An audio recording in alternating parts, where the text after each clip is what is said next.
Okay, नमस्कार और एक बार फिर से आप सबका स्वागत है। और हम लोग बात कर रहे हैं निफ्टी बैंक निफ्टी के बारे में। सबसे पहले हम लोग देखते हैं निफ्टी के बारे में।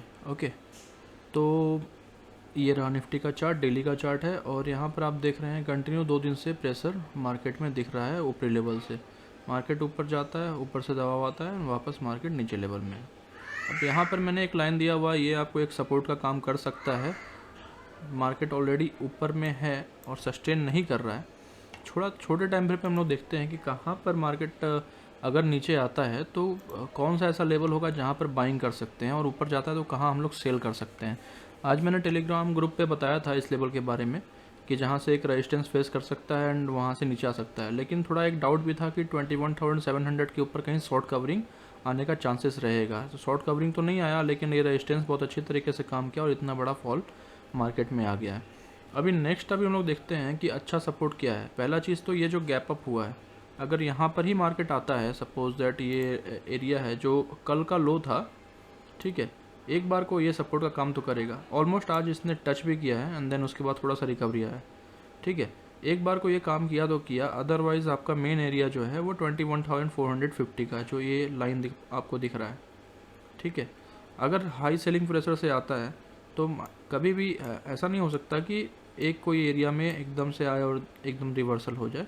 आपको थोड़ा सा मॉनिटर करना है। अगर यहाँ पर आता है तो यहाँ से चांसेस हैं कि हाँ वापस जा सकता है मार्केट ऊपर, लेकिन एक बार को हो सकता है डिप आए और थोड़ा सा और अंदर जाए।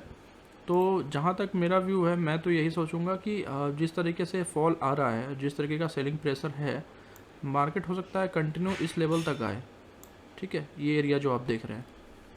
तो back to back 2 demand zone है हमारे पास, जहाँ पर एक अच्छा एरिया है। दोनों एरिया में आप देखेंगे, एक 450 पे, एक 350 पे है। 21,250 और 21,350, दोनों ही लेवल अच्छे हैं।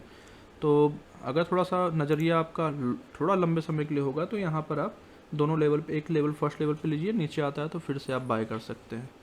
एंड देन अगर आपको सेल करना है तो अभी जो करंट मार्केट है वहाँ से कहीं से भी आपको सेल नहीं करना है। सेल के लिए लेवल वापस ये जो आज स्विंग लो बना है, वहाँ से प्राइस नीचे आई थी, वही एरिया आपके लिए सेल के लिए बेस्ट लोकेशन रहेगा।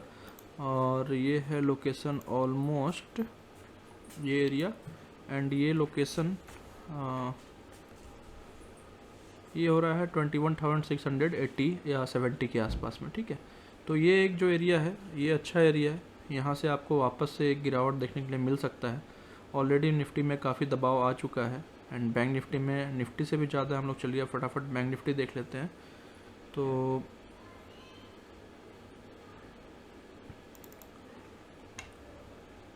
ये रहा बैंक निफ्टी का चार्ट। सबसे पहले मैं डेली पे कर लेता हूँ। डेली पे क्या सीन है, देखिए डेली पे एक जो लास्ट ये होप था, यहाँ से ही मैं सोच रहा था कि मार्केट में एक रिकवरी आना चाहिए 47,200 का, जो कि मैंने टेलीग्राम में अपडेट भी किया हुआ है कि 47,200 से लेकर के 46,950 का एक सपोर्ट एरिया है। तो करंटली बैंक निफ्टी एक सपोर्ट एरिया में है।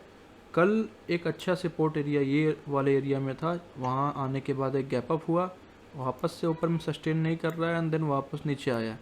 अब ये एरिया सपोर्ट में काम करेगा या नहीं करेगा, देखिए डेली पे आपको शायद ऐसा लग रहा होगा कि इसमें ऐसा कुछ खास है नहीं, लेकिन अगर आप देखेंगे तो काफ़ी बड़ा कैंडल, इतना बड़ा ह्यूज गिरावट के बाद गैप डाउन हुआ था, और गैप डाउन होने के बाद मार्केट ने यहाँ सस्टेन करके वापस से एक न्यू हाई लगाया था। तो ये एक कहीं ना कहीं इस पूरे मूवमेंट का एक ओरिजिन है और यहाँ पर स्ट्रेंथ है।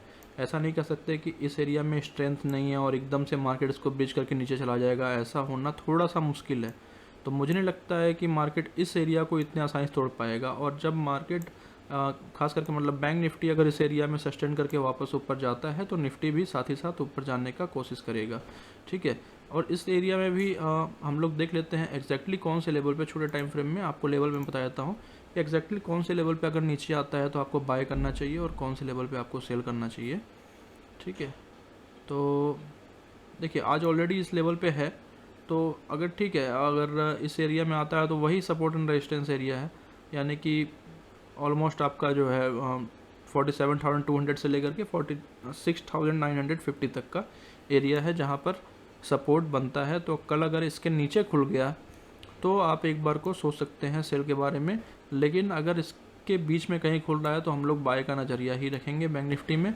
इसके नीचे कहीं खुलता है तो 700 ये वाला लेवल जो है 45,700, यही एक एरिया अच्छा दिख रहा है। उसके ऊपर 46,000 का लेवल एक ठीक है, मतलब काफ़ी गैप के बाद ही है जो कुछ भी है। अगर ये एरिया चलता है तो वेल एंड गुड, अगर ये एरिया नहीं चला तो सीधा 1000 पॉइंट नीचे का ही आपका कुछ ना कुछ अच्छा लेवल है, अदरवाइज़ कुछ भी नहीं है, ठीक है। एंड देन उसके बाद ये गैप है, तो मेरा मान के चलना है कि ये एरिया में एक बार रुकना चाहिए।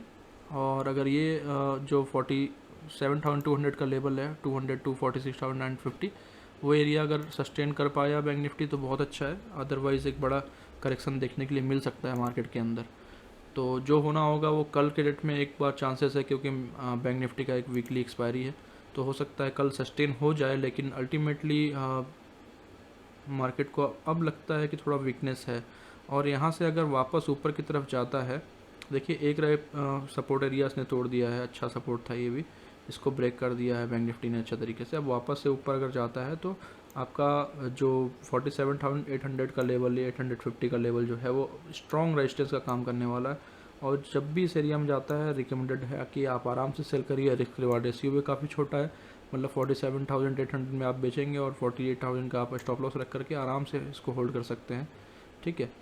ऊपर जाता है तो ये एरिया भी 48,000, मतलब मल्टीपल रेजिस्टेंस एरिया है, इतने आसानी से अब बैंक निफ्टी जो है वो हाई नहीं लगा पाएगा, उसको काफ़ी अच्छा एरिया में आना पड़ेगा। और अच्छा एरिया अगर मैं आज के डेट में बात करूँ बैंक निफ्टी में जो सस्टेनेबल है, वो एक तो यही एरिया है 45,721 का, तो ये काफ़ी अच्छा एरिया है।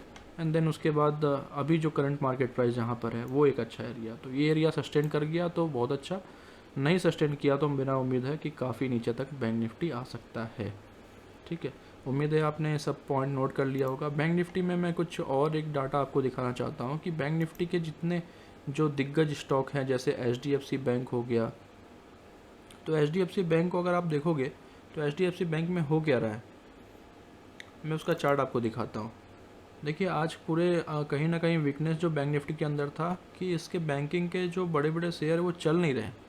अब बैंक निफ्टी के ये देखिए HDFC का चार्ट है ये, अब इसमें भी क्या है, कंटिन्यू वीकनेस है, इसने भी कोई भी सपोर्ट एरिया को रिस्पेक्ट नहीं किया। अब ये सपोर्ट एरिया था जहाँ पर बैंक निफ्टी और HDFC बैंक दोनों एक साथ खड़ा है, अगर इसने ब्रेक किया तो बैंक निफ्टी भी इसके साथ ही साथ ब्रेक करेगा। और उसके बाद HDFC में थोड़ा छोटा सा सपोर्ट है, लेकिन यहाँ पर 1585 पर, जो भी अभी करंट मार्केट प्राइस से भी काफ़ी दूर है, ठीक है। तो मैं यही कहना चाह रहा हूँ कि अगर बैंक निफ्टी और ये HDFC बैंक वगैरह एक साथ ब्रेक करते हैं तो ऐसे अच्छे वाले लेवल पे आएंगे और यहाँ पर बाइंग होगा, लेकिन इससे पहले का कोई अच्छा लेवल है नहीं, तो हो सकता है प्राइस कंसोलिडेशन मोड में चला जाए या फिर एक अच्छा खासा फॉलिंग आए। अच्छा फॉलिंग का मतलब ये नहीं है कि कल ब्रेक किया और कल ही फॉल आ जाएगा, तो एक प्राइस एक्शन के थ्रू सारा ट्रेडिंग होगा। मतलब आप समझिए कि यहाँ से एक बार अगर नीचे आया, हो सकता है ऐसा ऐसा मूव करके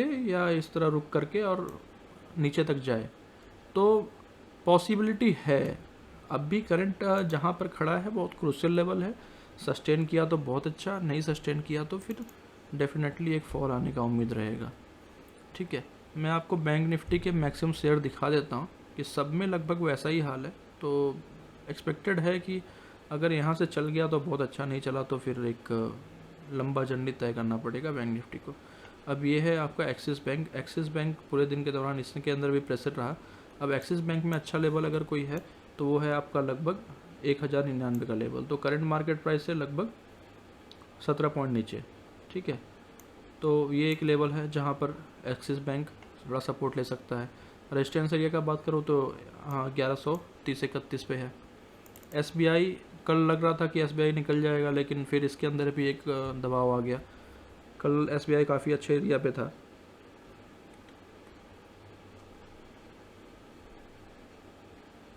ठीक है। जैसा मैंने बोला, देखिए कल ये एरिया में था जो मैंने मार्क किया हुआ था पहले से, वहाँ से लग रहा था कि निकल जाएगा। अल्टीमेटली उसके अंदर गैप अप भी हुआ, क्योंकि बैंक निफ्टी में भी गैप अप था, लेकिन फाइनली फिर से उसी लेवल में आकर के ये अब वापस आकर के सस्टेन कर रहा है। मे भी हो सकता है नीचे वाले इस जोन से चल जाए, लेकिन अब अच्छा लेवल जो भी बोलते हैं ना बैंक निफ्टी में, जैसे मैंने बात किया कि बैंक निफ्टी का लेवल काफ़ी दूर है, वैसे ही आप SBI में भी देखिए, ऑलमोस्ट सारे बैंकिंग शेयरों में आप देखेंगे तो अच्छा सपोर्ट एरिया जो है वो काफ़ी नीचे है। थोड़ा सा कॉशियस रहना पड़ेगा आपको बैंक निफ्टी में, ठीक है। जब तक एक अच्छा बाइंग का सिग्नल ना मिले तब तक आप इसको सावधानी के साथ होल्ड करिए। ऐसा नहीं बोल रहा हूँ को लॉन्ग नहीं करना है, ठीक है। तो अभी शॉर्ट करने के लिए एक बार ऊपर जाता है तो शॉर्ट करेंगे, अगर वहाँ पर एसएल होता है तो ये मान के चलेंगे ठीक फिर से वापस से अप ट्रेंड हो गया है एंड दोबारा से हम लोग एक अच्छा पोजीशन ले सकते हैं ऊपर की तरफ। लेकिन अभी फ़िलहाल के डेट में थोड़ा सा कंफ्यूजन और थोड़ा सा एक कॉशियस वाला व्यू बन रहा है, और नीचे लेवल पे बाय करने के लिए ज़्यादा अच्छा रहेगा। करंट लेवल पे अगर कुछ रहेगा बाइंग वगैरह का तो मैं अपने टेलीग्राम चैनल पे आपको अपडेट करता रहूँगा। तो आई होप आप सब लोगों ने टेलीग्राम चैनल ज्वाइन किया होगा जो मैंने डिस्क्रिप्शन बॉक्स में है। ओके, आज के लिए इतना ही, धन्यवाद। आई होप आपने पॉइंट नोट किया होगा।